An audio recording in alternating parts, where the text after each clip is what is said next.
ಕೇಂದ್ರ ಸರ್ಕಾರದ ಮಹತ್ವಾಕಾಂಕ್ಷೆಯ ಯೋಜನೆಗಳಲ್ಲಿ ಒಂದಾದ ಮಹಾತ್ಮ ಗಾಂಧಿ ರಾಷ್ಟ್ರೀಯ ಗ್ರಾಮೀಣ ಉದ್ಯೋಗ ಖಾತರಿ ಯೋಜನೆಯನ್ನ ದುರ್ಬಲಗೊಳಿಸುವ ಕೇಂದ್ರ ಸರ್ಕಾರದ ನಡೆಯನ್ನ ಖಂಡಿಸಿ ಸಿಪಿಐಎಂ ಬೃಹತ್ ಪ್ರತಿಭಟನೆಗೆ ಸಜ್ಜಾಗಿದೆ.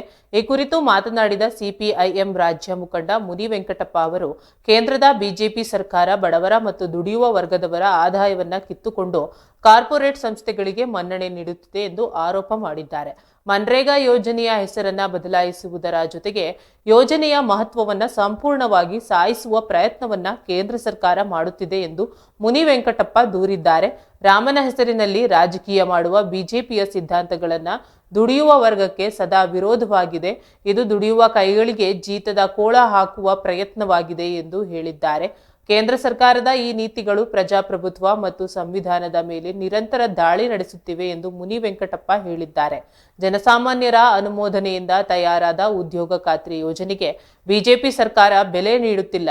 ಬದಲಾಗಿ ಬಡವರನ್ನ ನಿರ್ಲಕ್ಷಿಸಿ ಶ್ರೀಮಂತರನ್ನ ಓಲೈಸುವ ನೀತಿ ಅನುಸರಿಸುತ್ತಿದೆ ಎಂದು ಟೀಕಿಸಿದ್ದಾರೆ.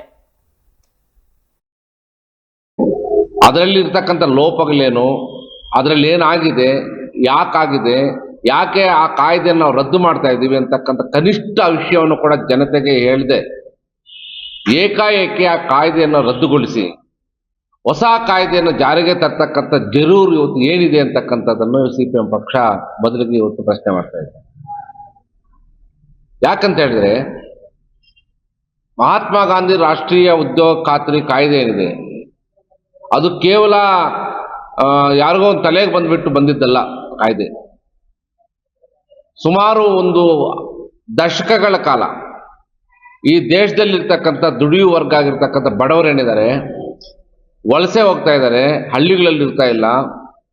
ಹಾಗಾಗಿ ಅವರು ಕೃಷಿಯನ್ನೇ ನಂಬಿಕೊಂಡು ಬದುಕ್ತಕ್ಕಂಥ ಜನ.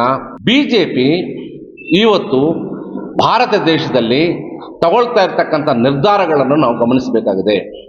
ನಿನ್ನೆ ತಾನೇ ಒಂದು ವಿಷಯ ಬಂದಿದೆ, SIR ನಡೀತಾ ಇದೆ. SIRಗೆ 11 ದಾಖಲೆಗಳು ಕೊಡ್ಬೋದು ಅಂತಿತ್ತು. ಆ 11 ದಾಖಲೆ ತೋರಿಸ್ಬೇಕು ಅಂತ, ಅದರಲ್ಲಿ 10th ಮಾರ್ಕ್ಸ್ ಕಾರ್ಡ್ ಕೂಡ ಒಂದಿತ್ತು. ನಿನ್ನೆ ಅವ್ರು ಹೇಳಿದ್ದಾರೆ 10th ಮಾರ್ಕ್ಸ್ ಕಾರ್ಡ್ ಕೂಡ